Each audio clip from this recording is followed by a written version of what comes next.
4-1 Voldemort? 4-1 Voldemort. So I actually checked the ranking on AoE4 World of these two guys. Sorry, guys, by the way, for my voice and everything. I have fever. I am on 73.4 medicine right now, and I had vitamin from A to Z. I had all of them actually at once. And I looked at their AoE4 World, and they're almost identical rating on the ladder. I think they're both like 1980 or something like that when I looked, which was, I think, yesterday or 2 days ago. So, as far as the ladder rank goes, at least, they're very equally ranked. I haven't played either of them in a moment. So, I think we're going to have possibly the most equal match here that we've had so far. I feel like Eliona does a little bit better in tournaments than Voldemort does at the moment. I don't know, Voldemort really focusing on his studies. I think in his prime, like a few months ago, he was doing really, really well. I don't think he's better now than he was back then. I think he was more consistent back then. I feel like sometimes he performs really, really well, and then all of a sudden he is just not closing in on the stuff he usually does. So yeah. I want this to be a 4-1 for Voldemort, and I believe it could be, but Voldemort needs to show up tonight. Tonight needs to be the night that he takes people down. I think both players can win. I would give it to Eliona because of tournament experience. I think he did a lot better in the past in tournaments, I would say. And I think he's played a lot more tournaments. Now, guys, one thing everyone has to realize, this is not, they're not playing for $50. They're not playing for like 20 ATR points. They're playing for 5,000 real dollars. And not only that, it's not only like, ooh, I'm playing for a lot of money, it's you're playing for your team as well. So it's not like you lost and nobody cares. I know there's some my players in the chat, but we're gonna win 5-0 every game. So it like for us it doesn't matter. But for these guys, this series might be the one that puts either Wham's team or MarineLord's team to go through and to win. So there's a lot more on the line of just it's just one match or it's just a little bit of money. You are equally responsible as any other player on your team. Doesn't matter that the skill levels might be different. So the one thing that you also need to note is a lot of these players never get to compete for, because if you split it up, it's $833 per person, but that is the most that some of these players have ever won in a tournament. So I think for a lot of people, this is the only chance that they'll get, well, this year, to play for that kind of money and actually stand a chance, and their games are as important as Vortex's game. Yeah, and so, like you said, some of these guys, a lot of these guys actually never reached top 8 in a tournament. Some of them haven't even reached top 16. And now, if they win their match today, and if they win the match tomorrow, they get almost $1,000 per player, 833 per player. So there's a lot on the line, and it's still very close, and anyone can still take it. Now, again, we'll see what they got in store, but I would have to give the edge to Eliona. Another thing that we need to consider is Wham is right now coaching MSN. So Scatterbrain and MSN are playing. Wham is coaching MSN. MarineLord is coaching Eliona. So we got coaches in different games. And if you guys if you're not a native English speaker, it's a lot easier to explain things and to talk about things in your native language. So MarineLord and Eliona will have a lot easier time communicating what needs to be done.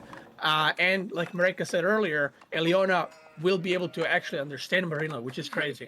It's the first time he's ever had a teammate who understands him. He might have a positive impact in this one on his teammate, and that's big.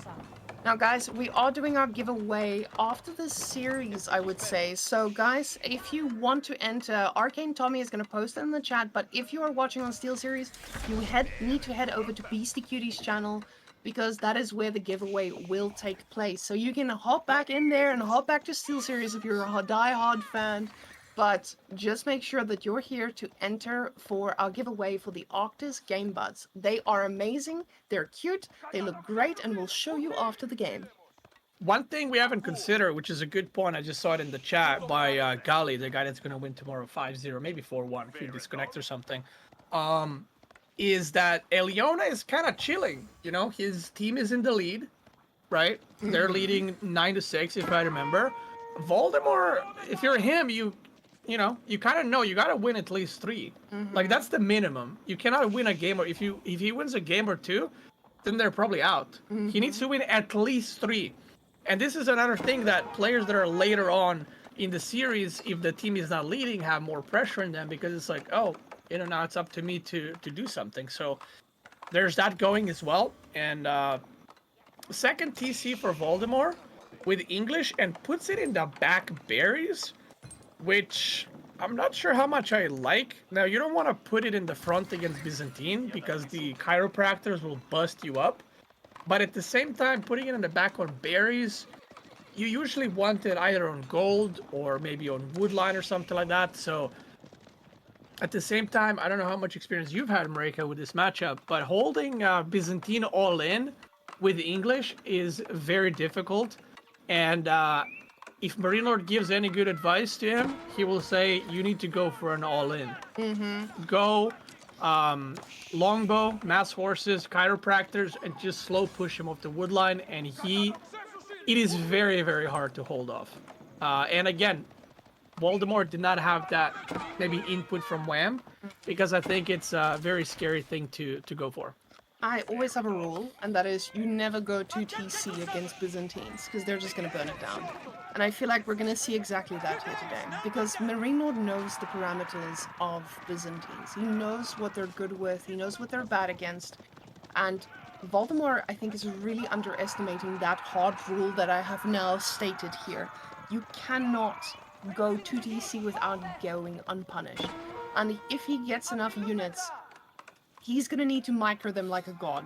And I don't think we have enough god power in our arsenal to actually take this down. The king does take a significant amount of damage, but we'll be able to heal back up here at the Abbey. So he will be going for a second round, but again, that army is starting to look scarier and scarier. Another set of longbows are gonna join soon, and that's 6 horses.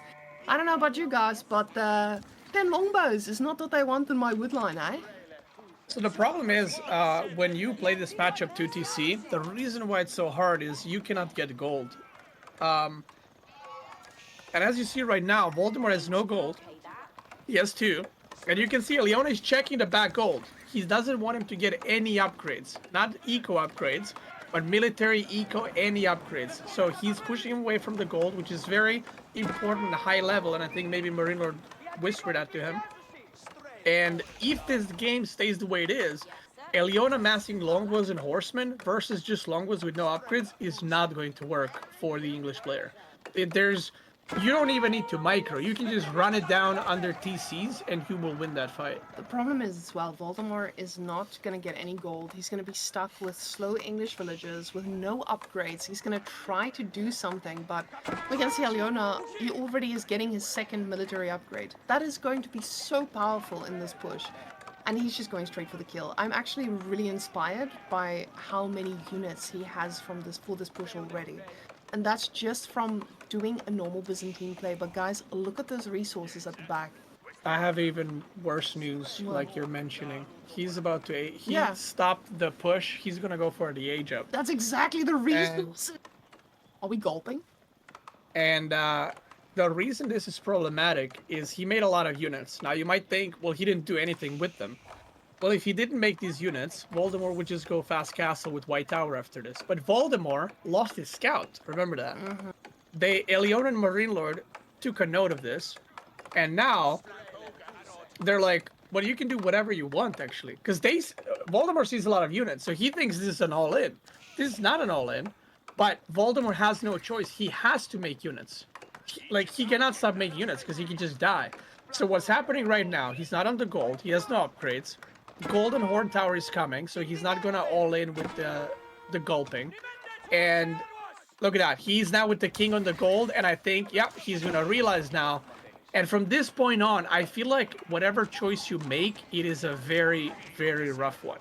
Do you get gold to try to age up? Do you keep massing units into castle units? How is that ever going to work? It is very hard to hold. And it doesn't look like he's going to pull off of the woodline. I don't know if he realized, but it seems like he's just going to keep making units. But the problem is, I don't know if you've tried having a lot of longbows against cataphracts, but they barely tickle them. They don't do much. And especially not when you don't even have +1 upgrades. So If that king goes down, he literally has no gold to remake it. So any harassment potential is gone. Eliona has all the bears in the map, by the way. He can walk across and he can get his bears if he wants to. And I'm expecting longbow upgrade, horseman upgrade, probably +2 ranged armor, and just kind of go for it. Yeah, and the king will go down any moment now. There he goes. One horseman stick in the butt, and he's gonna go right down. He realizes, hey, I can just run away. The rest of these guys need to get in position. We're gonna take down this man. And Voldemort has no chance of there. And now he's like, oh, maybe I should get some gold. And a few villagers are pulled onto gold desperately. Oh my god, how many does he have on gold? Can we check? He has gold on the bottom too. 22? He just doesn't have the food to sustain that, though. He knows he's not going to be able to get gold later. Maybe this is his only chance to get gold, and he realizes that. So he'll most likely pull those off to try and get food right after. But yeah, his food transition is not ready. He's going to be stuck right now in this age. Oh, he pulls them. And, oh, I thought we disconnected. There we go. The pain train is back, but now with more shiny upgrades to work with. And +2 ranged armor is finishing. And Voldemort is getting +1 ranged attack right now. And this is going to be quite juicy, I would say, as a push. As a Byzantines enjoyer, I love myself a little upgrade or two right to that second TC. I don't think we have siege engineering just yet, but a nice little ram would round this off. So him getting some cataphracts in the mix as well, lovely.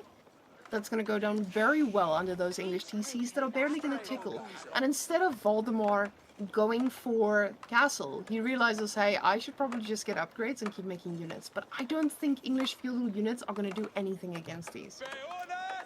And we just got an update. I don't know if it's true, but I think it is true. MSN just won a game, which means that now the score is 9-7. So it's getting closer and closer, and it's literally going to go down to the last few games. And MSN beating his opponent is so important because Wham is coaching him. So you can see the coaching is helping. That was the whole point of this. But now, is Eliona going to kill Voldemort? Or is Eliona going to keep being able to do this when Wham joins in on Voldemort's progress?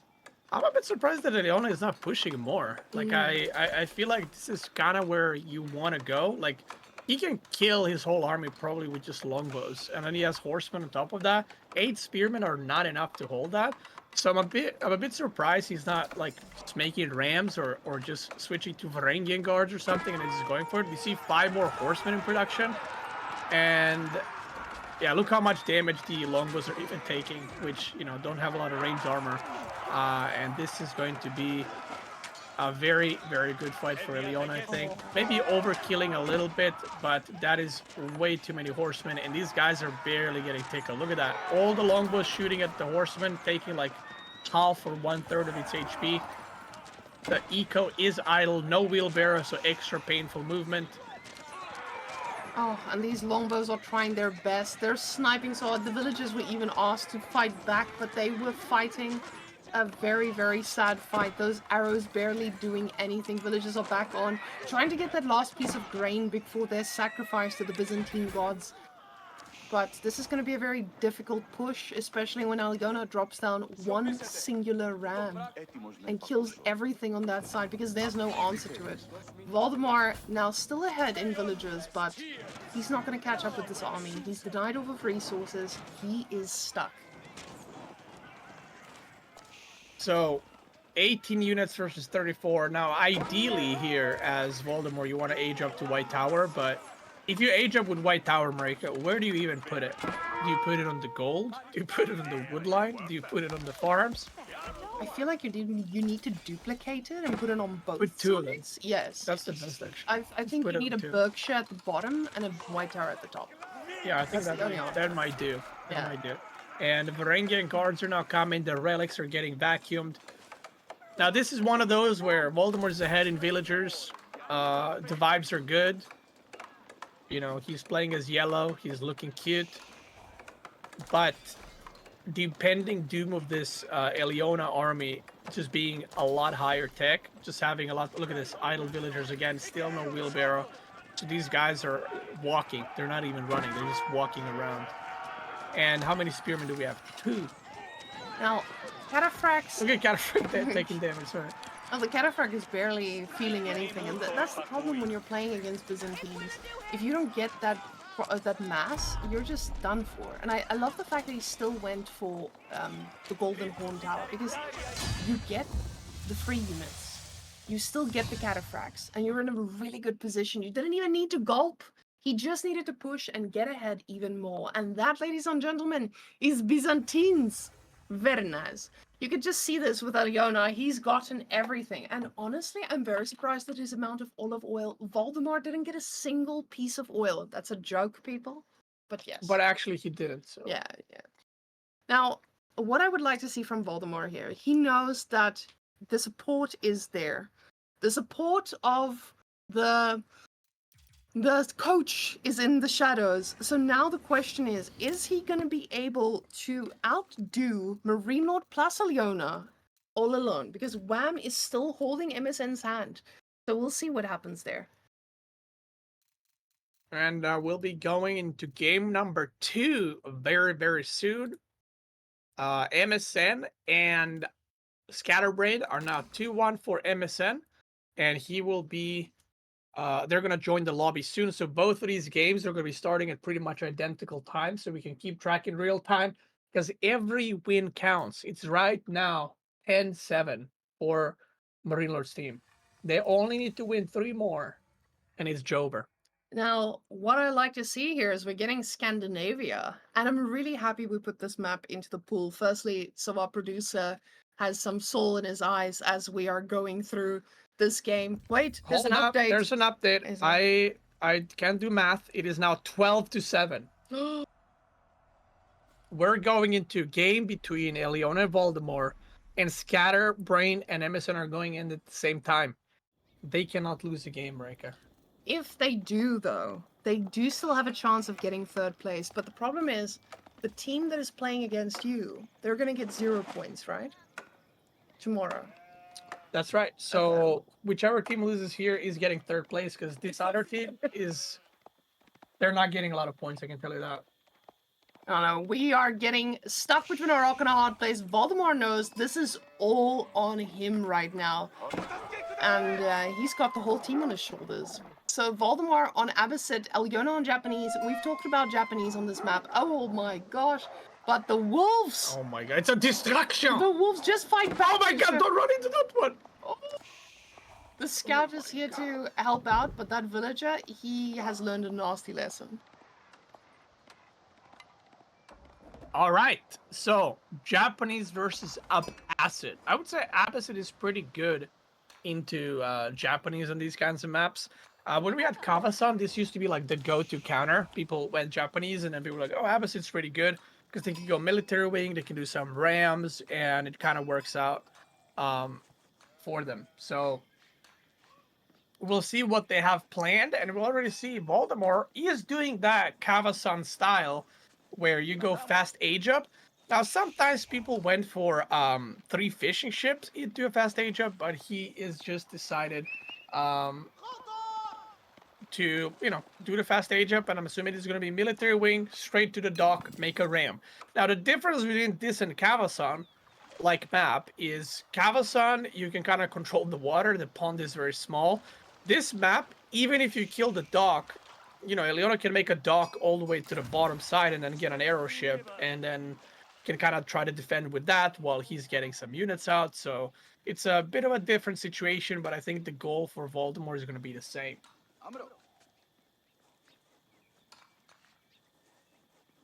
And I'm going to put you on the spot right now, Beastie. Who do you think takes the W in this matchup right here? In this one?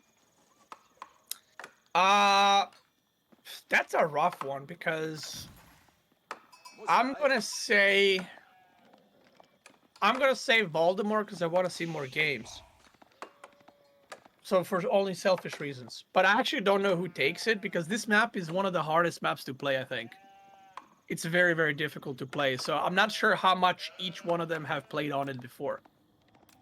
Yeah, I'd be inclined to agree for sure. A lot of these hybrid maps, Holy Island, right, Kawasan, Scandinavia. These are typically the toughest maps to play because obviously land and water at the same time. It's so difficult to keep up for even top players, right? To make sure that you control both water and land as effectively as you would only one at a time, right? It's really, really difficult. I do think Voldemar has probably played this map quite a lot more than Eliona, I would say, because not only was it in King of the North, where Voldemar obviously played, but it's also one of his favorite maps, Voldemar. Like I do know that he really likes this map in design, and it tends to be one that he picks quite often whenever it was in pools before. So that should give him a little bit of an edge here. And I do want to say that maybe this matchup favors Abbasid just a tiny bit because of the reasons we know, right? With the military wing into the fast ram, which is exactly what Voldemor's opting for now. I'm curious whether you agree as to because it does feel very hard for Japanese to respond to that ram timing in the units, right?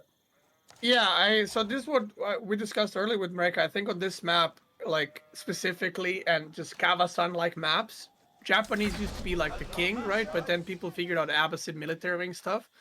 So I do think it's pretty rough for Japanese. And the gold is forward, by the way. And there's no back gold for him, so for Eliona. So he's gonna go straight for the gold.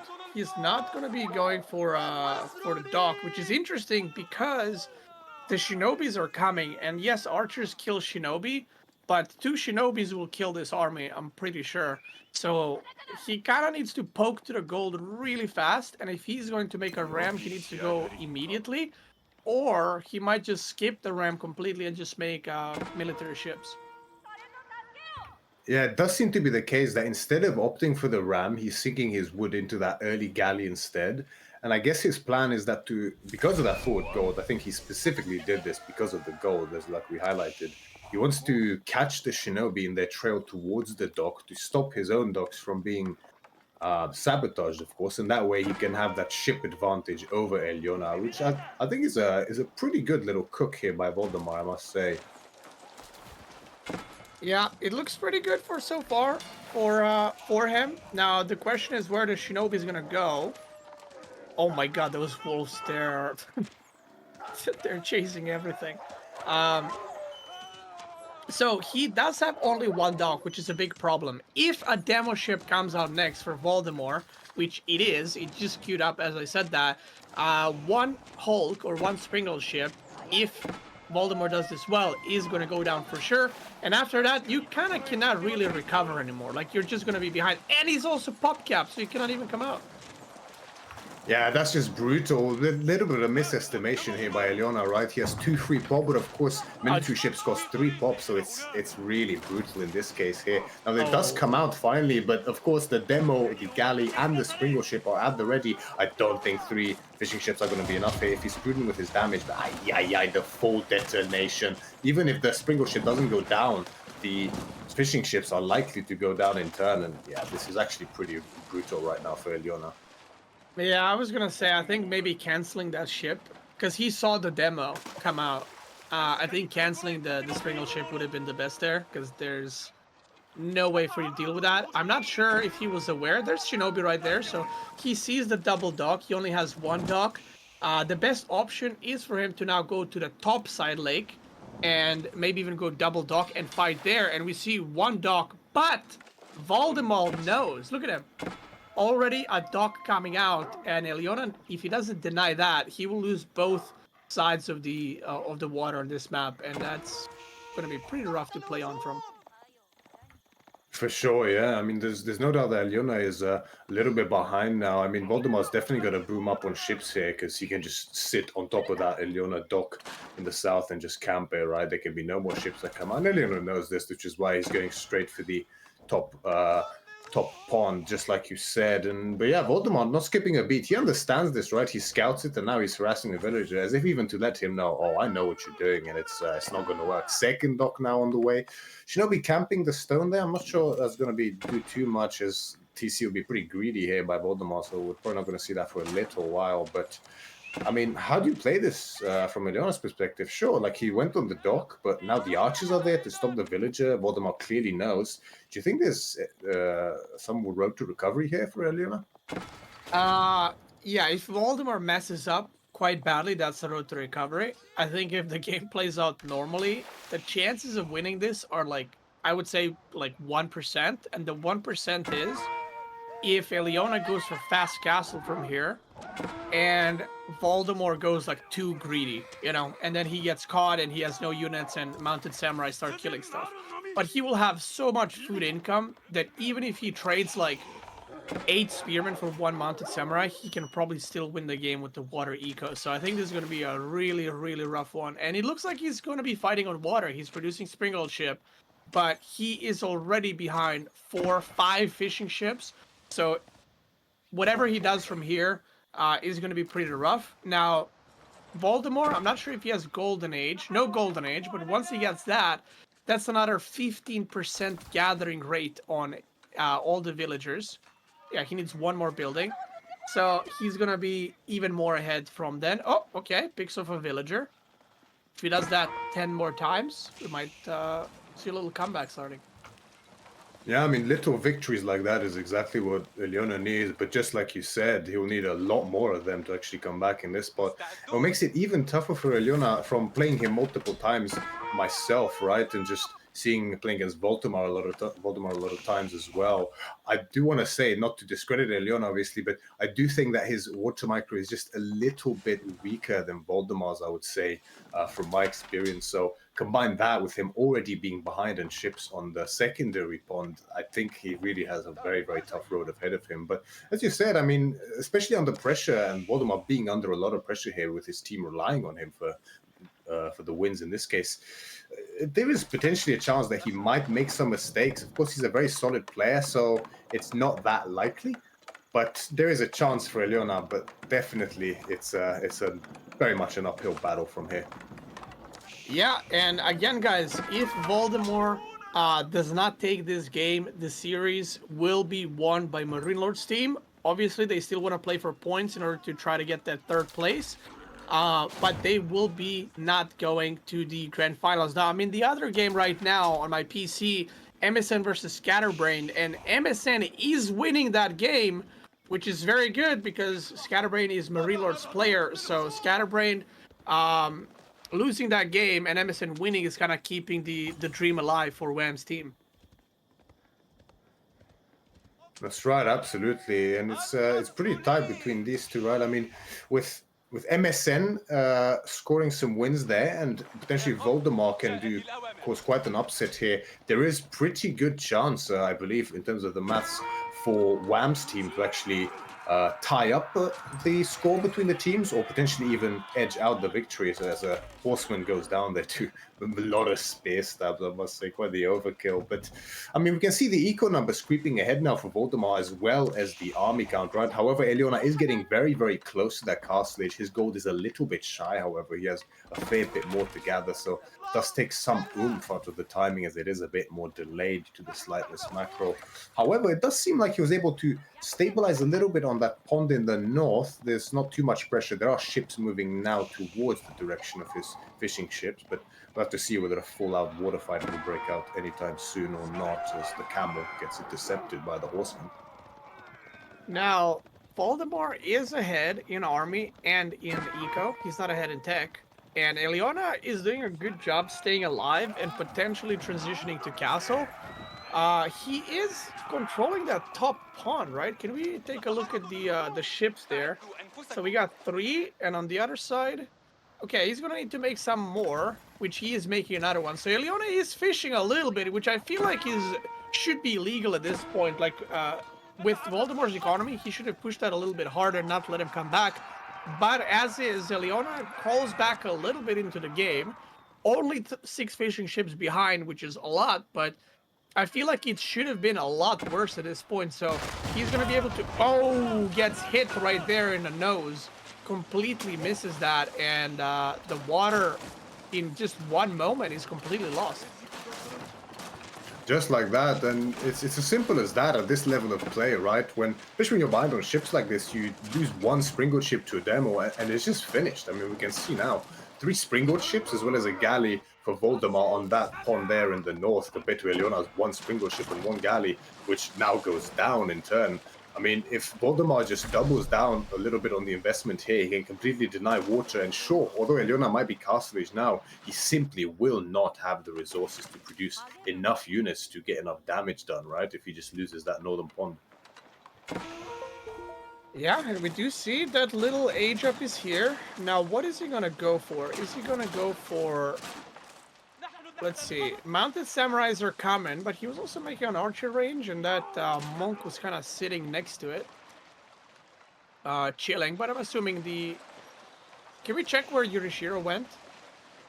If he went for the archer range? Yeah, that's gonna be a... That's gonna be a boom. As Louis calls them, boom boom ships are common. Oh yeah, he put Yurishiro in the archer range, which is pretty interesting.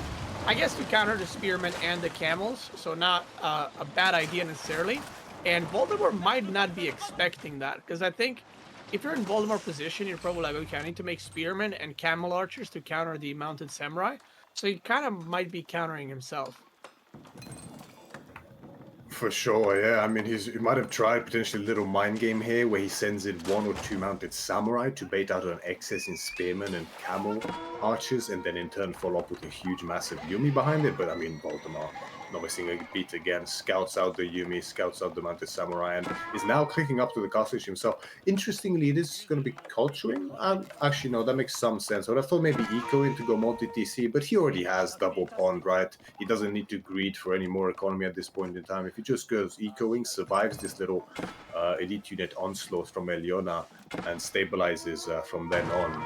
Once that fishing ship count goes up in the northern pond as well, he will be so ahead economically in terms of food, especially, that I just don't really see a way for Eliona to come back unless he gets a huge amount of damage done in the next couple of minutes. Yeah, and we see Eliona trying to do some damage. He's trying to attack the golds, trying to go somewhere. Obviously, the food is going to be irrelevant, like you just said, so he doesn't need the berries or the deer. So he's just he rotated to that gold. He's not going for the back one. I'm not sure if he has vision of it, because I feel like that would be the next place you want to... Oh, he does see it, okay. I feel like that would be the next place you want to rotate to. But yeah, with the double pawn, this will be... I mean, look at his food. He's got 1,000 food, and he's making units, and he's aging up as well. So he's doing really, really well. And on the other side, Eliona kind of struggling with the food a little bit. He's on the outside food sources, which makes him open to harassment. So Voldemort, all he has to do is just hold here, not take severe amounts of damage, and he'll be good to go. A bit of a last-ditch effort here from Eliona almost to idle out this wood line, because he knows that, well, Voldemort has the tower on the gold, he's going to have access to gold, he has all these fishing ships, he's going to have access to food. So really, the only limiting factor for Voldemort is going to be the wood now. So very well read by Eliona, and he's doing a good job here of idling out an immense amount of it. That's pretty much all of Voldemar's economy being idled now, picking up a good amount of kills here. This is quite a good read, I must say. It's a lot of damage done. I'm not sure yet whether there's going to be enough, but look at the military count, it's suffering. However, there's already 5 knights in Q3, Ghulams, 3 crossbows. Once these units pop out, they will be able to clean this up, but it is actually, in fact, a lot of economy dropping here for Voldemort, Beasty. Yeah, so remember the 1% where Eliona ages up and goes for a timing, and Voldemort maybe is a little bit too greedy? I think we might have seen that 1%. Now, can Eliona push this to victory? The most important thing for Voldemort is to actually get gold. And if Eliona pushes into the gold hard now and idles it, Voldemort cannot produce units. Now, he does have a lot of knights queued up, right? But at the same time, he's making Knight Gulam and few crossbows. If Eliona now goes Onamushas, he can potentially just kill his whole army with just Onamushas and nothing else. Absolutely right, and it's worth noting that Eliona is being live coached by MarineLord as we speak, right? So, these sort of higher level decision making, such as making Onamusha as a transition from this, is something that could be on the cards for sure. Not that Eliona wouldn't think of that himself, but he is much likely to see it come earlier and sharper with MarineLord behind him, giving him advice. Now, the few knights that Voldemort did manage to get out will look for a little flank raid here, trying to find some damage. But again, the Eliona army is looking pretty scary. I mean, there's a lot of Yumis here, the Yumi bannerman in tow as well. And these knights are going to get intercepted, and Voldemort's not paying attention. Most of them are going to go down here. 1 dead already, 2 extremely low, another goes down, a 3rd likely to fall as well as they are forced to retreat. So there's going to be no raid for Voldemar here to try to come back in the game slightly in terms of eco lead, as this is looking scarier and scarier for Voldemar now, Beastyqt. Yeah, the 1% is looking very, very real right now. Their crossbows will absolutely melt. These Yumis move faster than the normal archers, so they're going to get picked off extremely, extremely quickly. Now, there's a lot of... Look at those villagers. There's so many idle right there. That is very, very painful. His food income is 700 per minute, which is just for the fishing ships because the rest of his eco is completely out of... Can we get a... I was going to say vibe check. Can we get a villager check on Voldemort and Eliona? I mean, Eliona has 60, I'm assuming. That is 34, so he has lost a lot of villagers, some perhaps idle time. And these 24, basically to sustain his eco, he needs to put most of them on gold right now to sustain unit production. I mean, it is completely dire, isn't it, at this point? And what about scrambling to make just essentially any units he can afford at this point in time? The semblance of a, you know, well-rounded composition is out the window at this point in time, and you can't blame him because, you know, at this point in time, the name of the game is survival as opposed to pushing any kind of lead, as this blob of Eliona is moving towards the north of the wood line now, recognizing where the gold is. The fight does commence. There's a good little hold there by Voldemort, cutting off the full surround there, holding a choke point, but the mass doesn't lie. There's just simply not enough here for Voldemort, as pretty much the entirety of his land economy is now on the move again, switching down towards the gold in the south side here. But of course, sure, there's a wood line down there, but there's going to be even more exposed than the Onimusha coming in clutch, as you mentioned yourself, Beasty, but more and more mounted samurai as well. 10 now on the field, 18 Yumis, which can easily focus out the very small handful of crossbows that Voldemort has. Honestly, like, I didn't quite expect it to go this way after Voldemort won both pawns, but like you said, perhaps he greeted on the fishing ships a little bit too much. And yeah, and now we see it. Yeah, it looks pretty bad. I mean, these villagers are just running around, and they do have wheelbarrow, but this is your whole land eco. And if we look at Voldemort's water eco right now, 700 food per minute.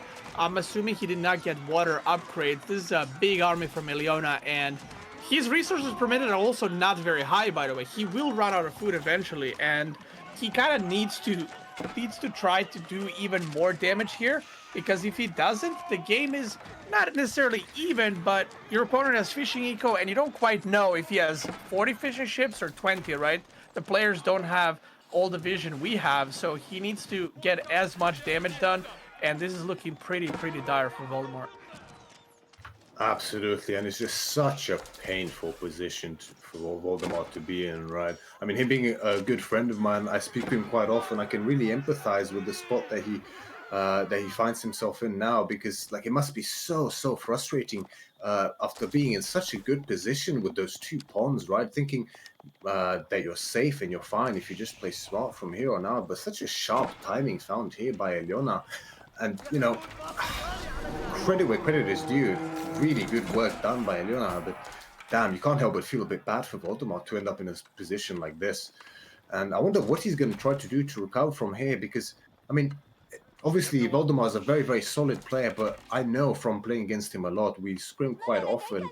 He's a player that when he finds himself a little bit behind, I guess, and perhaps loses 1 or 2 games in a row, can get a little bit frustrated and perhaps lose focus, which is true for all of us to a certain extent, right? So I really wonder whether he can sort of recover from a mental perspective effectively in this set, but we're going to have to see, because the longer this goes, the worse and worse it looks for him. Yeah, and this is not only the case, like, you know, Voldemort feels worse and is like, oh, I should have won that. On the other side, Eliona is like, I should not have won that. You know, so he's like, he was probably playing like GG, you know, it's over. And the fact that he is now looking like he's winning the game, even though it's still looking pretty equal, the idle time is just very painful. It's not something we're, you know, tracking. But he knows he shouldn't have won this game, and he knows that this is like going really well. And I feel like even if Eliona goes on and loses from here, you feel pretty good about that game. You're like, damn, I was behind like 20 fishing ships, and that was a really close one. So you go pretty confident into the next games. For sure, yeah, you would in that case, although as pretty much all of Voldemort's crossbows fall down here, the writing is on the wall as he does tap out, and Eliona leading the set 2-0 now, making an incredible comeback here in the second game. Which also sadly means we have our first eliminated team. A team that most people, I've read some Twitch chats, I've read some Reddit comments. Most people said that Wham's team is the most solid one, and that has the best chance of kind of going through. You know, they had Demu, they have Lucifron, Numudon, MSN, and Voldemort. People felt like there was no, weak spot in there. And people thought that they're gonna do really, really well, but MarineLord team showing up, like we mentioned, and taking that one. Now the score is 14-7, but Scatterbrain versus MSN is 2-2. Eliona Voldemort is 2-0. They have to play the rest of the games because even though Wham's team is out of the competition, whichever team loses tomorrow, between my team and Puppypaw's team, if they have, let's say tomorrow, Puppypaw team loses, just randomly, let's say, and they have 5 points. If Wham's team have 7 points, Wham's team will be getting $1,500 for third place. So the last place gets 0. So you still want to play on, you still want to try to win, and this is where Eliona or Scatterbrain might be like, you know what, I'm not pressured to win as much, so maybe they're going to relax a little bit, and then Voldemort and MSN can get a couple of wins and maybe secure a third spot for their team tomorrow. Yeah, for sure. And we can see the table here with the scores of the matches so far between Team MarineLord and Team Wam. As Beasty himself mentioned, there will be more games today, as every single possible game here, win or lose, does count towards those final placements at the end of the tournament. So, and it's also a very good exercise for these aspiring pro players, an exercise in persistence and working under pressure, right? Because you might find yourself like Voldemort is in this set 2 games behind, but you know that there might be a potential comeback for you to secure more money for yourself, right, and more success. And of course, there's ATR points on the line as well, and all of these are important for these players. So, learning to play not only the game itself, but also mentally from a position where you're behind is very important. And I'm sure, despite them being eliminated for now, they are still going to try their best in the upcoming games. If there's any map where Delhi has a better chance of winning, this would be one of them, right? But it is notable that there's still only 2 sacred sites here on this map, and Delhi really loves having access to 3, right? And that's a notable difference from the original High View, that there's only 2 here as opposed to 3. It's tough to call, honestly. I mean, I want to say China in essence, but Delhi definitely has more chances here than on Coastal Cliffs, I would say. Is that something you agree with? Yeah, I mean, Delhi wants as open of a map as possible, and China wants as closed of a map as possible. So this one is like very open. Like the players are spawning in the middle position towards the corner of the map, and then you have food on the left, food on the right, sacred sites in the middle. They're not even on the middle; they're kind of to the sides as well. So cavalry is very good. And while we might see some horsemen, you don't want to be massing like horsemen versus Ghazi Raiders. So yeah, I would say this map, Dry Arabia are probably some of the maps that you're gonna have the best chance of winning against China. And then China probably is favored in a lot of the other ones. But we will see what their playstyle is. We saw Chad versus Demo earlier. That was the matchup where Demo was playing Delhi. And we'll see how different the playstyles are of Eliona compared to Anatan and Voldemort compared to Demo. Just loading into the game here, we have Eliona in the color blue playing as the Chinese in the south side of the map. I'm interrupting you right away. What the hell is that spawn? What the hell is that? Look at Eliona's back spawn. That might be one of the best China spawns I have seen in my life, to be honest with you, Beasty. To be fair, Voldemort has the same thing. Like, he can just do a wall and has double barrier, double deer. But this is not the matchup where you as a Delhi are like, I hope I have safe food.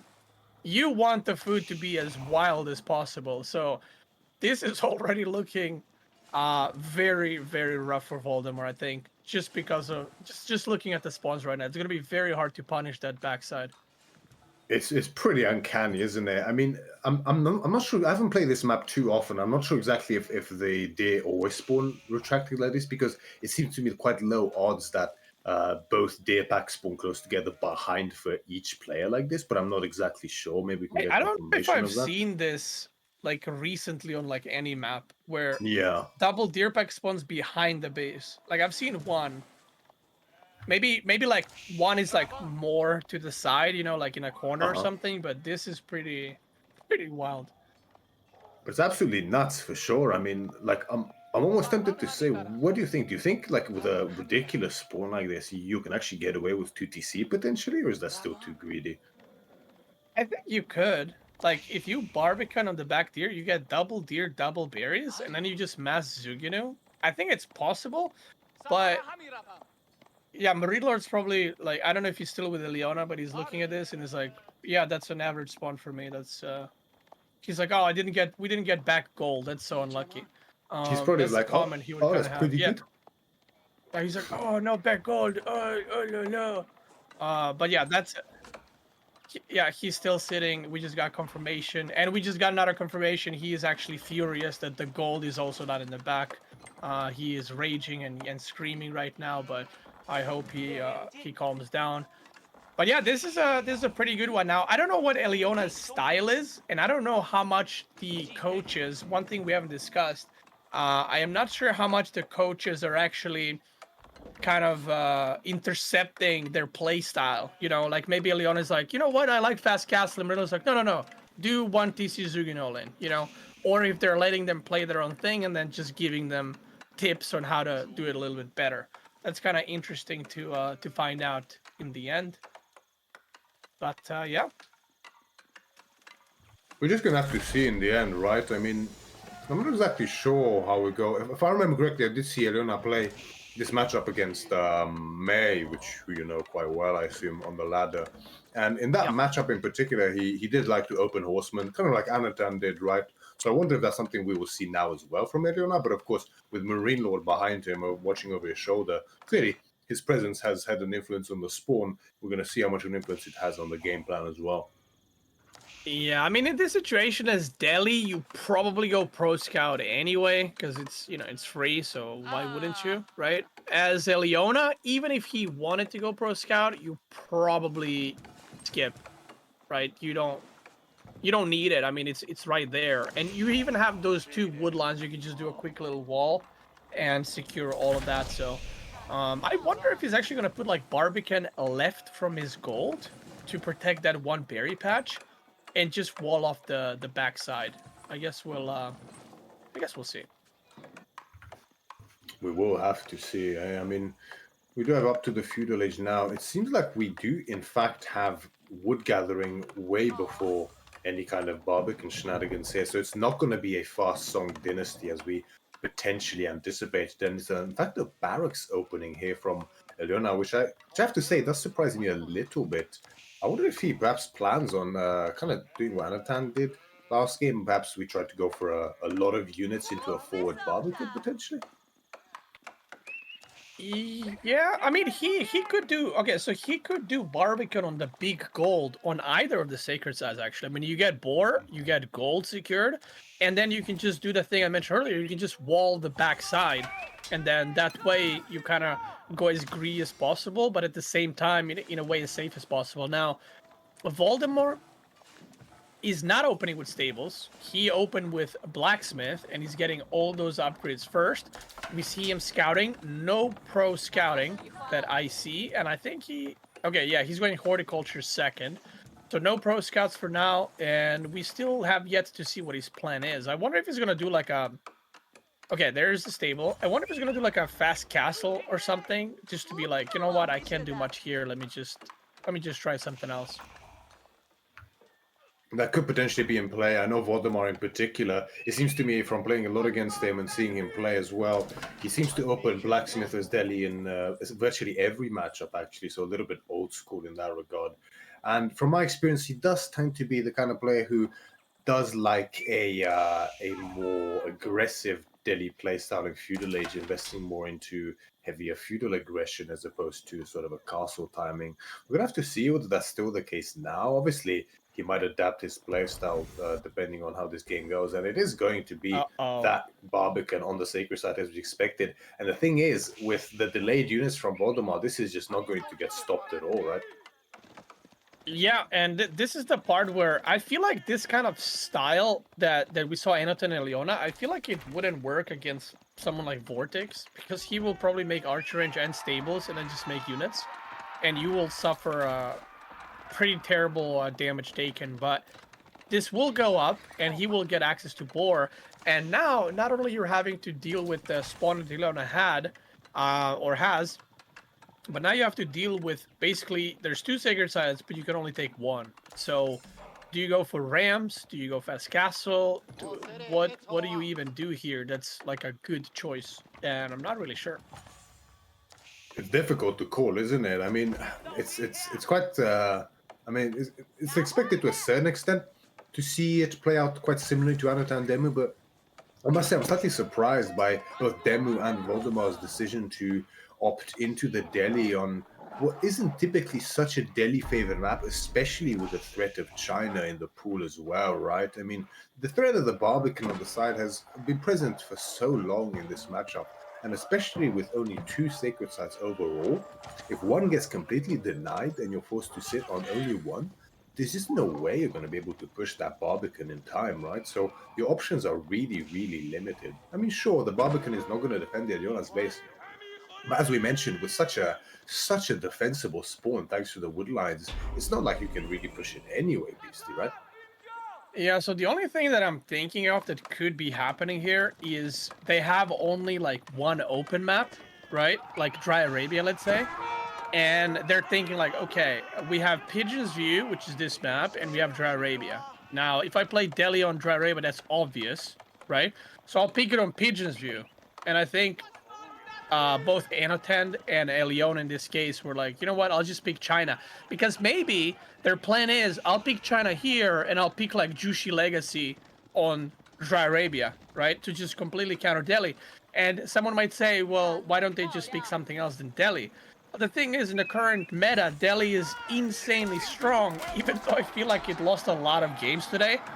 But that's the difference between a Civ being strong and then Civ being played in tournaments and just getting countered because, well, it's strong, so we know you're going to play it, so I'm just going to counter pick it on those 2 maps with the Civs that are good against it. And we see he has decided, you know what, I'm not going to fight, and he is going House of Learning. He is indeed. Even walling around the sacred site, the one that he has access to, which normally I would be against in a situation like this when you're up against an infantry comp, but now that he goes Castle Age with House of Learning behind this, it makes a lot more sense, right? But I'm not sure how I feel about this. I mean, sure, it might take Ileana a little bit by surprise, which I think he is Ileana might moving have out this. already. Yeah, he's moving out already. He's not going to let this go for free with more spearmen in queue now. But only 5 scholars out in this time. Even if he picks up all relics at the same time, then his upgrades are slowed down until they reach back the base. His production isn't ready yet. I'm not sure if this is going to really have the punching power that Voldemort's hoping for. He snaps 1 villager right there, which is pretty good. Pulls the boar. Okay, he's cooking right now. I mean, he's just gonna, yeah, he's just gonna blast that boar super quick. But, you know, does a little bit of damage. And Ileona decides to go for a Sacred Side decap instead of pushing across the map. Tries to get another villager, ain't gonna work. 2 relics already yoinked. 1 next to that Barbican or above the Barbican, and another one somewhere in this world. And he is making meta arms right now. So now it's, the ball is back in Ileona's court. Are you going to age up? Are you going to commit to pushing? And he's producing 8 Zugunu. So I feel like that tells us a little bit. He is, in fact, hard committing to units here, but frankly, I'm not sure if that's the right decision, at least in my opinion. And I'm curious to get your opinion soon after this. But yeah, I just feel like, you went for the decap first, which is fine, but if you then double down on units and try to actually push this, I'm not sure whether it's actually enough. However, once again, we are talking about a Delhi fast castle here with only one sacred site, which is now gone, so it doesn't have nearly the same strength as something like an Ayubid fast castle or a Jushi fast castle, right? So maybe this kind of all-in might actually work. But then again, Voldemort also has that retracted deer spawn, but his gold is forward as well. So I don't know. Is this the right decision by Leona, or would it have been better to just go for the timing with that superior food that he has? Yeah, he might be trying to deny gold because one sacred site is not enough gold income. So he might have looked at the gold and be like, you know what? If I all in here, I can do something. That wall alloy is gonna go off. Yoink. Okay, gets one. Could be worse. Now, Voldemort is starting some upgrades, but did not start all of them, and I'm pretty sure... Okay, he's not really producing archers anymore. I was going to say, I don't think he has a scholar in the archer range, but I think he's just fully committing to man-at-arms right now. Now, guys, Zuginu get countered by man-at-arms, but at the same time, if you have enough Zuginu counter man-at-arms, because even though they do almost no damage, they do 3 damage per shot, which is... in return, quite a bit of damage, as it turns out. So you kind of want to have a massive stack of Zuginu together and try your best to kite. But this elephant is going to be super, super tanky right now. Yeah, absolutely. The elephant might come in clutch here potentially, and it's not even so much about the elephant turning the tide of the fight so much as using it sort of as a marching battering ram just to push Eleona's army back and buy Voldemort a little bit of breathing room potentially. But, as you mentioned, Beastie, Zuginus in very high counts absolutely do deal well with men-at-arms, especially with the slow upgrades that he has access to now, although they are coming in decently quick, however. So it seems like Eliona opted to double down on Feudal in order to find some kind of damage here before going for his own castle timing, which he is now doing, thanks to the eco count that our observer, Kara, was pointing out, of course. Not only the Song Dynasty getting the fastest, and we do have a fight here in the center, as the elephant is now left almost completely isolated with only one archer and now a dead man-at-arms supporting it. That's a tanky boy right there, but I don't know if you want to... I mean, look how much it's tanky. You don't want to leave it alone, but, So, when you're in Voldemort position, you might be wondering, like, why is he pushing with, like, 3 units? Like, why doesn't he just mass up? So the reason he's doing this is he doesn't know if the opponent is aging up or not. So if you sit back at home, and the opponent ages up and you made like 30 men-at-arms, the opponent just makes crossbows and you're dead because you're overcommitted. But if you, on the other side, if you're pushing with units like this, but Eliona is massing units, then you might be taking bad trades like he is right now. So sometimes you got to make this decision, and it can be the right or wrong decision depending what your opponent is doing. And Eliona is not being greedy. If you look, he's still massing Zuginu, and he's slowly cleaning them up. Even if he's not trading super efficiently, he does have better eco compared to Voldemort because he has more villagers because of that Song Dynasty and 7 villagers killed. The result of which we can see, right? I mean, Leona is getting very close to Castlage himself, whilst being able to remass just enough units to completely wipe the forward men-at-arms that Voldemort sent. And suddenly, again, Voldemort's army count is essentially reset back to only 5 men-at-arms now. Sure, some of the upgrades are coming in now, but the count is just not there. There's 12 scholars out on the field, and he has 4 relics now safely in his base, with a 5th one on the way. But the reality is, I think he will need quite a bit more than that to offset such an economic deficit. And Clock Tower now about to finish for Eleona. Undoubtedly, he will supervise not only veterancy for the Juganu, but also some blacksmith upgrades as well. And with this kind of an army lead, I think Eleona can afford to just essentially go all the way Ooga Booga with his army and just tank TC and kill villages and trade units for villages constantly. Yeah, he's in a position where, yeah, like you said, he can just go around and kill villagers. And look at that. There's idle villagers we see on the minimap right up north there. They're running away. I don't know if Eliona even knows they're there, but he made them run. And, yeah, he's just chilling. He's running around. Look at that. He's causing idle time. He's going to go to the top berries, maybe? No. He's going to Oh, yep. Yeah, he is. He sees the berries there. He's like, yo, let me check that quickly. And the longer this is happening, Eliona is getting further ahead in villager count.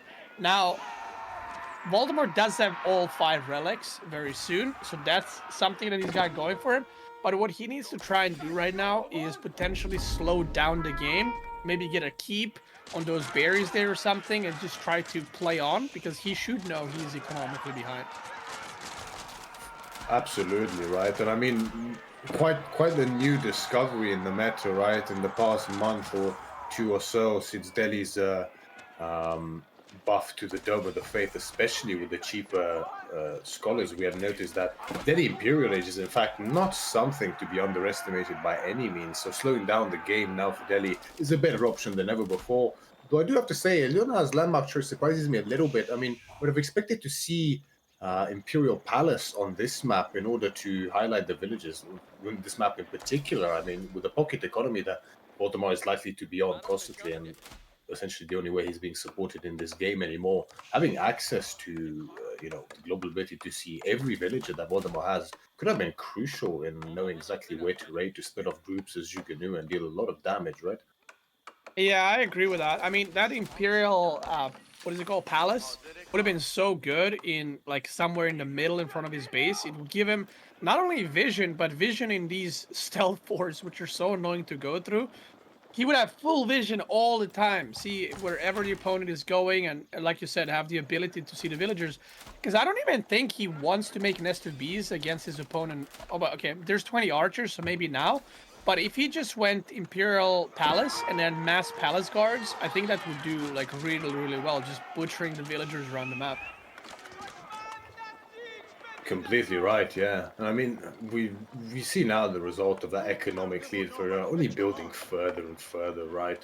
I mean, it's essentially just maneuvering around with his army left and right, just sweeping, constantly causing idle time back and forth. But we do see an engagement happening here. Quite a respectable number of men at arms now for Voldemort, with most of his upgrades in as well. Veterancy on the archers as well. Not too many crossbows here on the front line for Eliona just yet. Most of them on the way as well, and even their total number isn't too impressive. So decent fight here being taken by Voldemort, pushing some of this army back. However, this is still happening on his side of the map, so to capitalize off of this and move all the way across the stealth forest littered map isn't going to be as easy as he probably hopes, right, with such a slow-moving infantry mass, as the scout finally goes forward to try to join the army and to see whether they could potentially make a push after taking a pretty reasonably good fight here, I would say. Yeah, I feel like Voldemort now has the opportunity to push. I mean, look at his upgrades. They're all pretty much done. He's getting melee upgrades now, which is like the last thing you get, right? So he's got all the upgrades, and he can push his advantage. He killed some crossbows, but there was a lot of crossbows to begin with, which means that Eliona is not going to have the proper response, and the Delhi Zug Zug train, like, this is not anywhere close to being done, because he still has 3 berry patches and a little bit of deer remaining for food. And I think that Eliona has 1 deer pack maybe and 2 berry patches. So the food economy is pretty equal, but if Voldemort is taking good fights here and Eliona runs out of food first, it's gonna be very hard to transition to food with this much army being pumped out. For sure, yeah, and there could be an argument made there that Eliona was maybe just a little bit overeager to try to push his advantage in map control there by forcing a fight so close to Voldemort's base where his mass just wasn't really as up to par or as scary, which only makes sense on Voldemort's third of the map, right? So I wonder if it would have been better for him to bide his time. But I think Ilyona, who also faced May recently and got to know the power of Delhi lately, and Oh my god, he's going in blind. Sorry to interrupt you. Yeah. Oh my god, he has no idea. This is why you need scouts on this map. He gets completely surrounded. Nest of bees, they're gonna do a lot of damage, but they're completely whiffed that one. And he is getting absolutely butchered right now by this army. Nest of bees, I mean, they do okay damage, but is that gonna be enough? Yeah, this highlights the importance. I mean, if only he had the Imperial Palace now, right? I feel like it would have made a bigger difference than these nested bees are right now. I mean, thankfully, they're actually, once the men-at-arm mass is cleaned up, as he did have a very respectable number of crossbows and was dutifully able to surround those nested bees, he's able to force Voldemort back at this point. But that could have been a lot scarier in the end than it was. Yeah, and I feel like a good transition for Voldemort the moment he saw first Nest to Be would have been actually Knights. just back to mass knights, because knights would deal with palace guards, or even Ghazis. There's not a lot of crossbows, there's nest of bees, and the map is fully open. Like, this is a very wide open map, so could potentially do some harassment. He is opting for mangonels. Now, imagine if he had 2 mangonels in that last fight. Just Eliona walking in and just getting plastered by them. But in the end, they trade out. Voldemort has a bit more units. I feel like Eliona is very confident, but he has less units right now. Yeah, it's the power of a clock tower nest of bees, right? Even with a slightly inferior army, potentially, just knowing that, you know, a couple of those volleys can essentially halve the HP bars of a decent chunk of your units. It's a very scary thing to go up against, even with military advantage, of course, especially on the defensive. But now the Prelates, not the Prelates, the Scholars are pulled out. 4 Mangonels already out. That efficient production really working overtime there. Little Zuganur raid on the side. But now Voldemort's recovering decently well in this position, although his army is primarily only archers right now. Yeah, I think this is the closest game we've had, but at the same time, the eco is running away. If we look at the food income, 13 per minute is not what you need at 22 minutes in the game. So there we go. We see food was idle a little bit. He's gonna go back on that. So his army production will stop, and now Eliona takes over on the military production. 6 mangonels right now. And there is almost 27 palace guards when they come out. Now, while the mangoes are very good, there is not enough frontline. And not only there's not enough frontline for them, there's actually not enough backline in crossbows to deal with palace guards. So this might be a case of palace guards just surrounding the army and completely melting them. I can absolutely see that happening. And you mentioned yourself the food, not only, well, the result of which is the huge economic lead, right? And full granary surround with farms for Leona as well. But it does look like the fight is about to commence. Well, I'm not sure exactly of the vision for either player right now. It doesn't look like there's any scouts here. Mangonel is teetering off on the back, firing a big volley onto the front line. Doesn't really connect as well. Nesta Bees moving forward in position, trying to get their own shots off.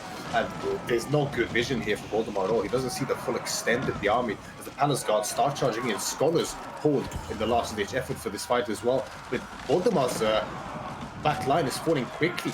Mangonel's focusing onto the nest of bees as they start to fall. Nice micro here by Eliona, dodging with a couple of groups of units at a time and slowing it forward. The Palace Guards march ever on as the units for Voldemort are being absolutely cut down repeatedly. Most of the Mangonels fall, and with that is GG. Wow. He gets the win, and yeah, the Palace Guards, you know, once they broke through the front line, which is archers in this case, not a front line you want to have at this point in the game, he manages to get that W. And I have a little update for you guys as well. Scatterbrain did beat MSN 3-2. So in that match, Wham was coaching MSN. In the end, the MSN went down 2-3. And Eliona is right now 3-0 up. So MarineLord's team points don't really matter. They're advancing to the finals that is going to be happening next week, and we will be streaming every single game. So we're not going to miss out on any games for the finals. There is no third place match. On the other side, Wham's team has 7 points right now, and they have a chance to go up to 9, which might be, every point might be the difference between third place and fourth place. Fourth place gets nothing. Third place gets $1,500. And that's not dollars, that's real dollars, okay? So Voldemort still has something to play for. Every point counts, like I said. And I think if you are Eliona, you know, he probably wants to keep playing. You know, no player that's competitive wants to, you know, lose games, even though they have nothing to play for. There's always honor, you know. You want to win as many games as possible. You want to show off your skill. So, yeah, so far 3-0. And I am not sure what the next map will be, but we're going to see in a second. And then we're going to be able to see the matchups as well. They just both snipe Malians from one another. So it's Eobit versus Roos, but they both sniped Malians as they didn't want to play against it. That's pretty wild. All right, we have the snipe system. Yeah? You pick 2 civs, right? Yeah. Okay, guys, something I completely forgot about, and that's my fault. So we have 2 bans. Okay, so each player bans 2 civs for the other player, and then when you know the map, you pick 2 civs, and then the opponent snipes 1 civ. So in this case, Leona picked Ayubid Malian, and Voldemort picked Rus Malian, and they both. So Leona snipes 1 civ from Voldemort that he cannot play in that game, and they both sniped Malian. So they're like, you know what? I ain't dealing with that. And it is going to be Ayubid versus Rus, which I feel, in my opinion, this is a pretty good matchup for Rus because the Rus walls are very strong. So any kind of like fast castle Ayubid shenanigans, I feel like are not as good compared to some of the other civs that have those like beta walls that crumble pretty fast. Myriad, I have some good news and I have some bad news. Which one do you want first? Ooh. Hit me with the bad news first. Bad news is I need to go lie down because I am very sick. Good news is I got a better caster coming up. That's right. Whamen will be replacing me. Thank you, Myriad, for casting with me. I appreciate it. It was a pleasure. Mike Thank is you, going to be Beast. joining in. I am probably going to be back at the end of the stream, guys, to yap a little bit, to shit talk the enemy team for tomorrow, and you know how it is. Goodbye to the Beast himself. Beasty. I think that's it. You know, I used to title my stream Budget Beastie because I would try to win games and it would not go that well. So here we are. Hello, Myriad. Long time no chat. How are you holding up, good sir? I you know, as a good friend to Voldemort, I'm a little bit disheartened to see how this set's been going so far. You know, I know him and I talk a lot about the game and practice together quite often. So seeing him 3-0 down does hurt me a little bit. But you know, it's just how it happens sometimes, right? I mean, especially between like us the top 30, top 20 Yeah. almost. So right, like you know, from one day one player can 4-0 another, and the next day the complete reverse happens. It's just one of those things. Like it's on a day by day basis, depending on how you feel. Some days you feel better than others. Some days, depending on the tournament, there's more pressure on you than in other situations. And that part of that makes it very exciting, right? And can lead to either upsetting or unexpected results in some cases. But yeah. Well, I need you to always remember that this is not just Eliona playing. This is Eliona with MarineLord speaking in his ear and telling him what to do. Now, this is the first game that Voldemort actually has support. So this is the first game that he actually has his coach here. So your good friend Mr. Voldemort might just pull something out of the hat this time because, you know, up until this point he's been all alone against the greatest and Aliona, who's also doing pretty amazing. They're pretty evenly ranked. So I think that this might be a different pace for all of us. Absolutely, and as Beast and I were talking quite a few possibilities in this matchup in particular on this map for how it could potentially go down. But loading into the game, we have Voldemort on the yellow Rus in the south side of the map, opening up with 2 scouts here from the cabin. And in the north side, we have Eliona in the color blue playing as the Ayubids. And Now, we shall see where this game heads. I have a question, Mr. Myriad. I know that, of course, guys, the fish is there. It's a little bit of a distraction there. This map is all about that aggression. Now, in a head-to-head, Ayubids against Rus, we know that Camelances do a little bit better, but overall as a matchup, do you think that the Rus has a pretty good chance against Ayubids, or does this just come down to who plays better?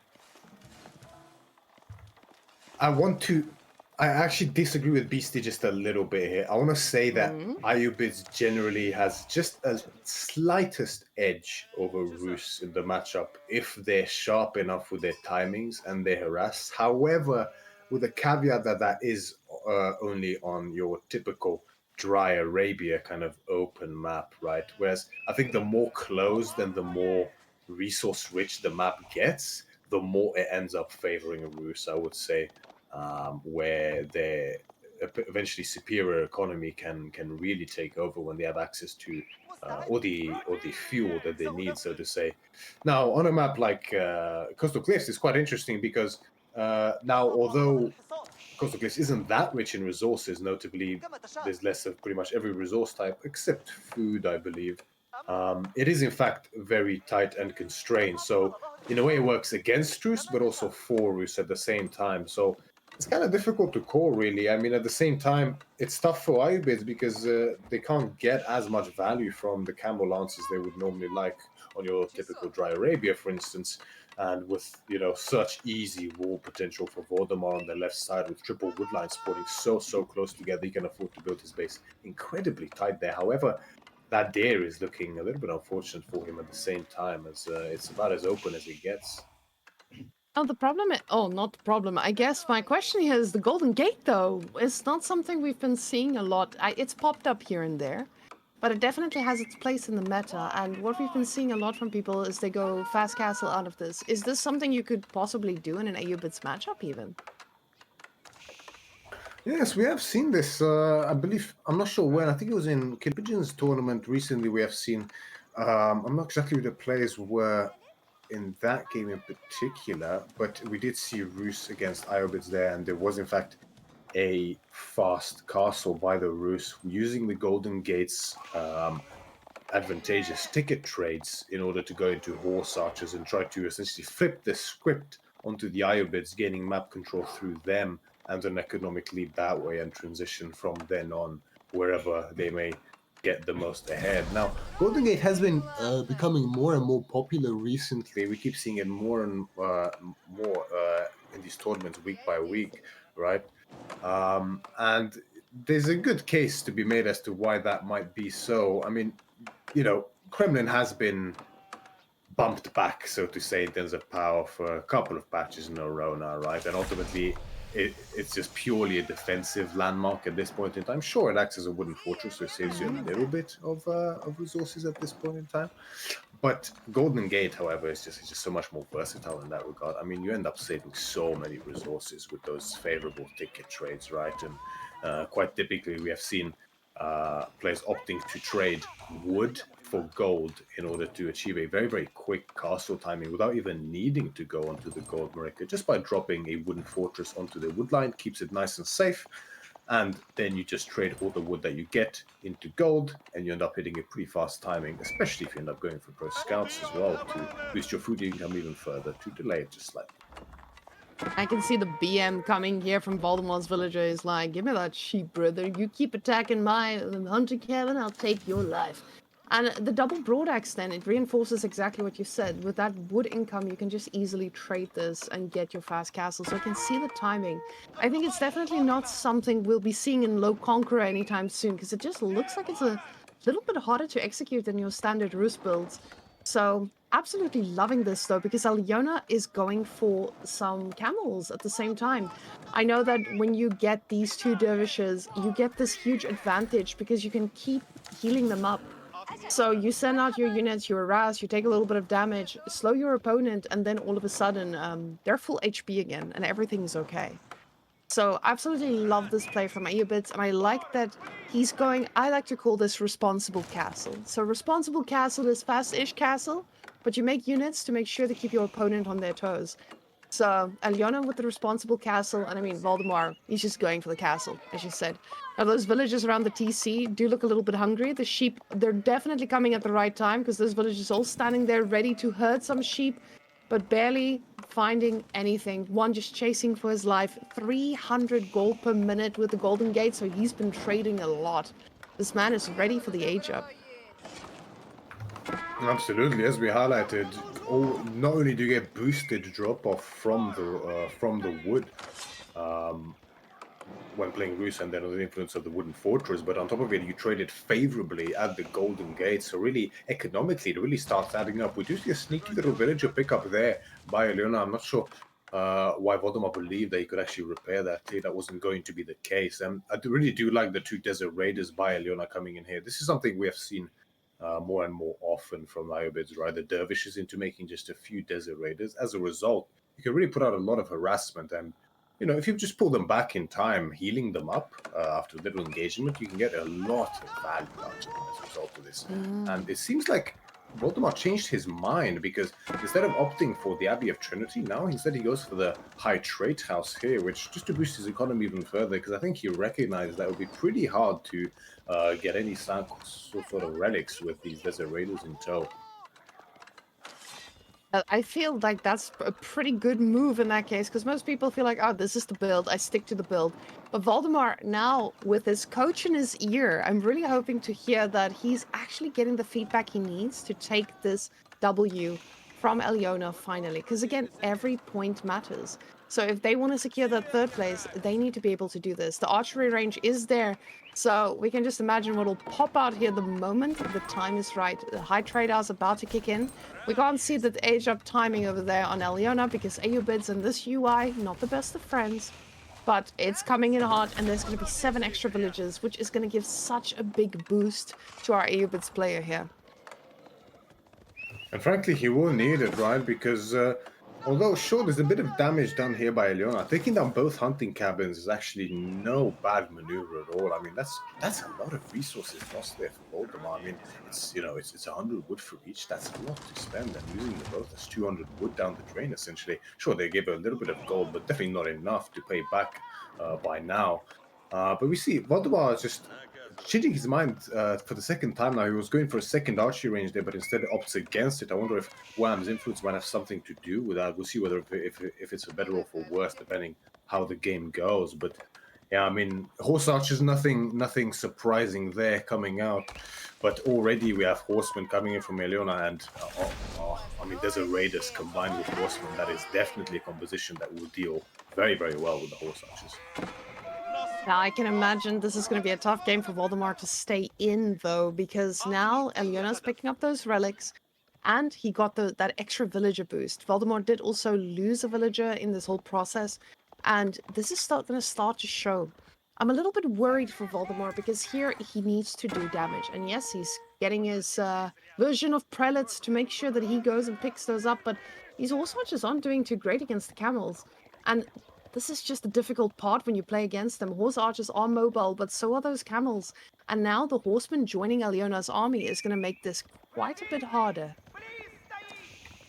Absolutely right. Add to the fact that not only are the Desert Raiders also very mobile, able to keep up with the horse archers, but of course the camel unease, decreasing the damage of the horse archers, makes these trades so much more difficult for Voldemort. Honestly, it's looking very difficult already. I mean, the horse archer decision has been made, which I think isn't necessarily a bad decision. But already having access to these Desert Raiders and our horsemen out on the map as well. Economic upgrades now on the way for Eliona as well. I mean, these relics are going to get picked up by Eliona when Voldemort will really struggle to contest them. I mean, he does get his closest one now with the Warrior Monk, so that's good for him. And he'll be able to get a decent mass of these horse archers through. But, veterancy now on the horseman for Eliona's Aeobids. He's just keeping him pinned in his base, Whamen, as you can see, and it'll be a tough. Voldemort will have a tough time trying to break out of here. And those horse archers are really hard to deal with, and I feel like Voldemort has the APM to deal with them. It doesn't feel like a Voldemort play, I don't see Voldemort as the kind of guy who makes a bunch of horse archers raiding you. I feel like he's more of a straight up play in your face, harass your villagers with other units. I feel like this idea is coming from the coach, and honestly, I want to see it pay off. I want to see him absolutely clap a few villagers, because now he's got some mobile units, and the problem with horsemen is I believe horsemen are a little bit faster than them, so they will be able to handle them, but they will take a lot of damage along the way. We can see here he is getting some upgrades for them, and Sacred Site being capped, this cow is showing us... he's showing us a lot of things at this moment. Yes, the dervish. And this constant poking back and forth that Eliona has been doing has been so advantageous for him, specifically because of those dervishes, right? I mean, many people forget, but besides being able to pick up the relics so quickly with the dervishes, just this constant charging of the horsemen into the horse archers and back, healing them again, charging again, pulling them back and healing once more. Overall, this, over time, this kind of value really adds up. And sure, Voldemort can do the same, with the warrior monks, but the healing is not going to be as good as the dervishes. They are more expensive than the dervishes. They're not as reliable in the fight. I mean, sure, the Saint's Blessing buff is very, very powerful, but they are luxury units at the end of the day, and to actually afford them, you need to already have a pretty powerful standing army, which Waldemar is now making the switch, right? Going to the tried and tested crossbow spearman, but and Waldemar hasn't, Eliona, sorry, hasn't made a switch just yet, but he's going to scout this out as now we have a skirmish happening. Yeah, Observer losing a little bit of track of those horse archers. He says they're too spicy, can't look at them too long. The scout goes down right into the army, and that is the unfortunate thing about not being able to include your scout in the select all army hotkey anymore. That boy just goes on his own journey if you don't micro him right. And honestly, I can see that Alyona is putting the type of pressure onto someone that he hasn't been doing in the main 1v1 tournaments. I think with MarineLord in his ear telling him like, hey dude, keep going, keep putting these things here. He's just elevated his playstyle to someone, he knows what he's doing, and it's really, really nice to see. It's great to see that players, they have the ability, sometimes they just need maybe a little bit of guidance here and there to elevate them to the next level. These horse archers getting a nice pickup here, but he's going to need a few more to make up for that 10 villager deficit he's got going right now. Completely correct. I mean, 4 relics in the bag now for Eliona. Sacred sites on lockdown for him as well. Now, Vodemar is moving into a very, very reliable unit composition here with the crossbows and the spearmen. So overall, as these military numbers build up more and more, composition will favor Voldemar. But now we do see Eliona opting into archers himself as well. 6 camel lancers in the field too. This army is starting to look quite scary, without a doubt. Behind this is pretty much all economic upgrades too. Voldemar now following suit slow and steadily. Starting to decap here in the north with 1 horse archer. To be honest, that's quite unlikely to go through. It looks like Eliona is already responding just in time with some units. But I'm not exactly sure how Vodmar can break out of this. We do see second TC is now up and running. He did use the Golden Gate tickets to buy himself a stone to do so, as notably his nearest stone is quite far out and exposed towards the right of the map, as Cal very well is showing us here. We'll have to see how Eliona decides to proceed from here, because we know Voldemor's going for the tried and tested crossbow spearman, and archers is the right move for sure. But now with the second TC for Voldemar and his food slowly starting to run out, if he doesn't figure out a way to sort of find a way to decap and take a good fight here, it might be a slow and painful death that's going potentially. Yeah, I think Voldemort, being one of the most prominent coaches in AoE at the moment, he is someone who would notice these things watching this game back and be like, hey, maybe I should have gone for that second TC a little bit earlier to stay up to date, because I feel like too much time has passed. And now the Sacred Side's being on 8 minutes already. That 8 minutes is going to turn into 6 minutes in no time. And this is just something that shows you that even though you know what you need to do, it's really hard to execute that in the moment. And I see a third TC. Never mind. I am wrong, and Voldemort is cooking, and he's cooking something as spicy as can be, and I would never be able to digest this because it is insane. The villagers are running forward, straight to their death. They're pulled back. They don't want to die today. The crossbows are trying to snack. The spearmen are being taken down by this archer mass. Alyona now with 30 archers. I just think that this might even be the final push. With how well Alyona is microing these units, the villagers are standing there waiting to die. Everyone's singing the song of death, running away with the meat in their hands. Enough resources to put down that other TC as well, but this unit mass is just too much, and it looks like Alyona can close the game out right now.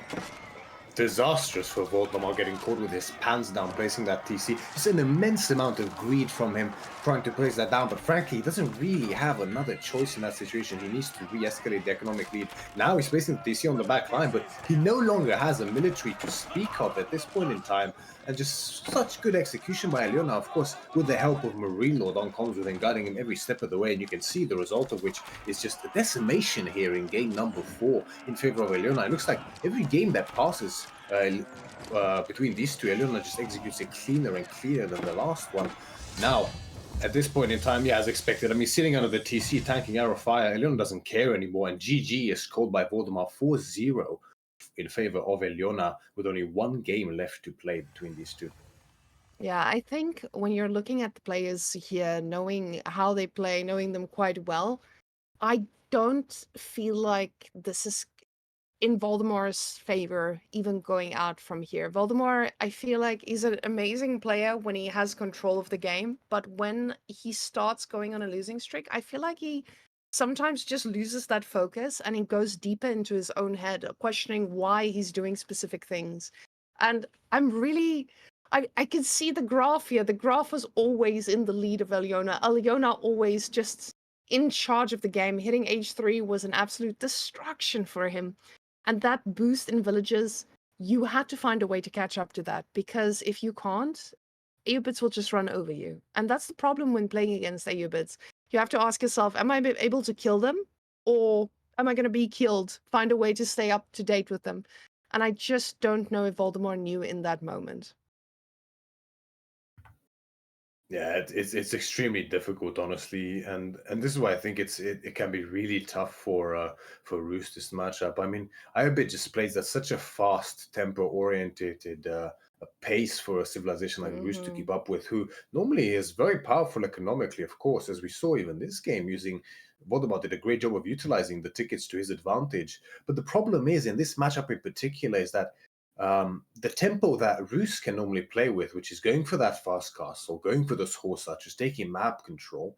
I mean, Iobid's simple basic roster just completely counters it, right? I mean, Desert Raiders and Camel Lancers are going to decimate the horse archers with not much effort at all, right? I mean, what are they going to do?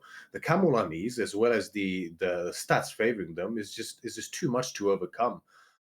French Knight against Camel Lancers, especially when they have the special Imperial upgrades that come with it. So Royal Bloodlines, I feel like Camel Lancers, they just don't exist to knights, even though they're camels. So I feel like if Alyona doesn't pressure Voldemort constantly, Alyona is going to be in trouble. But Voldemort needs to do the same. He needs to find a way to punish French for what French does the worst, and that's food transitioning. So, definitely. Very well said, for sure.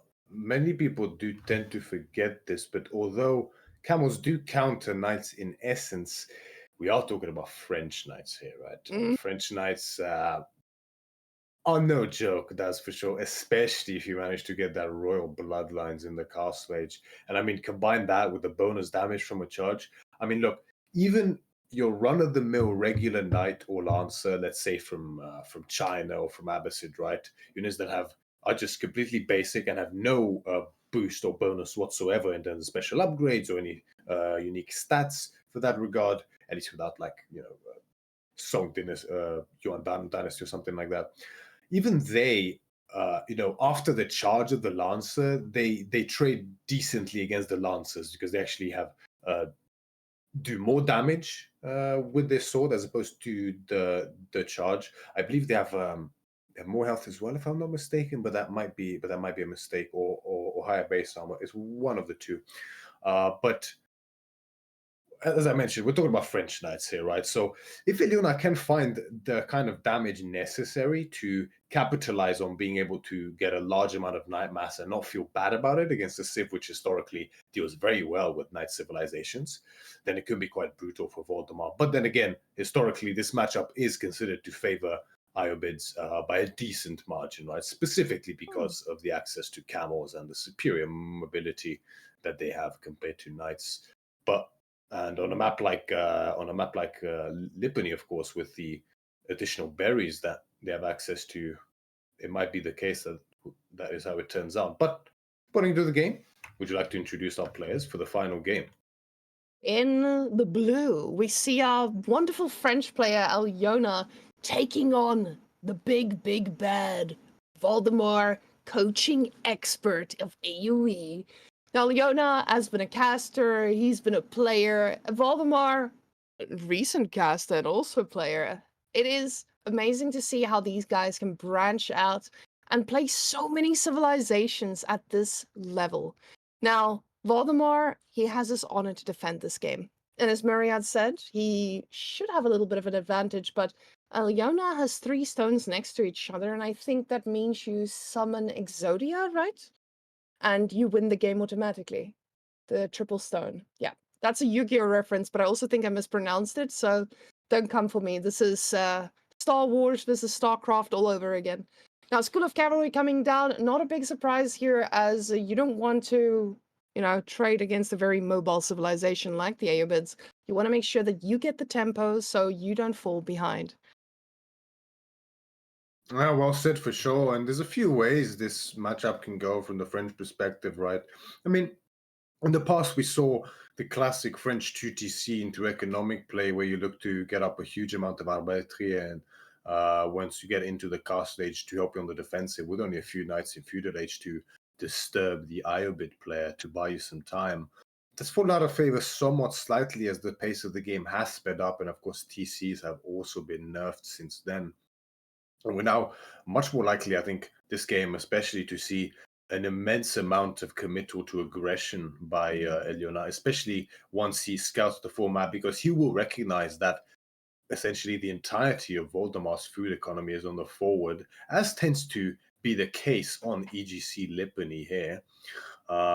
Particularly those forward berries and the to the south of his starting woodline will be a point of contention for Voldemar and Eliona. But I'm very curious how Voldemar in particular approaches this, because as I said, I would not be surprised to see all-out, non-stop aggression from Elena this game. But the way Voldemar looks to respond will be particularly interesting to me to see whether whatever he chooses to do will work or not. Yeah, and my question is, does he even know that this is an eco age or age up? Because that 3 villager boost is what you need to stay up to date with the French in feudal, because French just produce villages a little bit faster. So Cal's showing us he did not scout that, and the 3 villages might not seem like a lot, but this begs the question: what are we going into castle with? Are we going into military? Are we going into dervishes? I guess we'll see, because now you don't have that free camel. And it starts to become a little bit harder. He does see that first knight coming out now. And yeah, one thing I wanted to show you guys or to point out to you guys, because I always like to do a little bit of a noob cast to explain to you guys what's going on. Look at all those villagers going everywhere to every type of berry they've got there. Now, that is purely because whenever Aeobids goes for Eco Wing, I believe, they do get that boost on the berries as well. And so you don't want to deplete your berries before you age up, because it just helps you get a little bit of extra food in the long run. Now that knight is going to run in, but he's going to run into an upgraded tower, so it's not going to be an easy fight, and you don't want to lose anything. Quick to react with the villagers, I would hope, and he puts them in, gets quite a good chunk of damage on that knight, and that is the difficult part about playing French. You need to be careful not to damage these knights, otherwise they're just going to be low HP, expensive things running around. Without a doubt. And, I mean, Voldemar prudently putting up the tower there just in time, right? I mean, this is quite standard that we're seeing so far. The knight's never really going to be able to get any damage done if the Ibid player doesn't greed and get the tower up in time. You can build it with one villager, whilst you're aging up to feudal age. And as Cal highlights there, a little walk definitely paid quite a few dividends for Voldemar. It's definitely a good decision that Cal is highlighting potentially. Even one on the right there would prevent him from having to garrison all the time. And it's going to be culturing advancement on the way here for Voldemar. So this is about the safest possible approach you can have as to an Iobid's fast castle, right? We go for the growth in feudal age to get those villages, extend our berries and food, and then we go for the cheapest, quickest possible age up before we get too pressured by an all-in, right? So Voldemar playing this as safely and calculated as possible by the looks of things. And really now the question is, what does he look to proceed forward with, right? I mean, most likely it's going to be camel lances, but I'm particularly curious about the level of investment we will see into them and how Eliona looks to follow up as well. As already there are 5 knights on the field. It looks like there was no pro scouts for him behind this, no archery range being dropped yet either. More and more knights in queue, and it does seem to be that Benicia Eliona is going to go for the all-in in terms of purely knights here, which I believe if Voldemar does not overinvest into camels, he should be able to make work here. In This the is defense. a very slimy position to be in with all those knights, because they're very slippery. And camel lances, they do great, right? But you need more than one. And I don't know if Eliona is going to allow him to get a lot of those out. The sheep will eventually run out. Those berries don't last forever. And even if they did, they're very exposed. Like you said, there's always the forward spawn. These villagers are a little bit unsafe now because these knights are going to charge in. He doesn't have wheelbarrows, so they do run quite slowly. He might be able to pick up 2 and only picks up 1. A really scary rate. And they just keep going because he does have +1 now. So these things, they take a while to die. The Camel Lancer should pop out any second now, and he's patiently waiting for this because this is such a scary position to be in. The villagers, he loses another one. Camel Lancer about to come out, but it can't come out any sooner. Eliona doesn't care. He's under that TC. He will just keep raiding, and those knights are having the time of their life, causing a ton of idle time. More knights on the way, though. This is just classic French gameplay against a fast castle naked civ like this, right? Just punishing it as well as he possibly can. He did not miss a beat, Eliona. You got that undermatch as soon as possible, and he finished just moments prior to the age up finishing for Valdemar, and you can see the result of which 7 dead workers already for Valdemar. What a cruel position to be put in, right? At this point in time. I mean, sure, at this Leon has backed up with the French Knights at this point in time. A lot of them are very, very low, and he will have to be very careful in terms of how he proceeds here. He needs to make a decision as to whether he will continue to stay in feudal or whether he edges up himself. And it looks like it will be staying in feudal. But now Valdemar has a little bit of breathing room slightly, and although he is behind in villages severely, most of those Eliona Knights are very low, like we mentioned, and the Chivalry is a very, very expensive upgrade. So that dive definitely got a lot of value, but Eliona needs to be careful because already 1 knight goes down, and I believe 1 or 2 died under the town center as well. If Eliona doesn't double down here on some spares, I think he's going to be in a lot of trouble. I think you blessed him with your knowledge there because he just clicked spears as you said it. Now 2 in the queue, 2 more knights in queue. He believes in his knights. Even though they are camels, he says they're French knights, they're good, I'll be fine. But now this is the difficult position for Valdemar. He needs to find a way to defend his base, but at the same time, he needs to do damage. And he knows where French is. You're on the deer. You need to get food.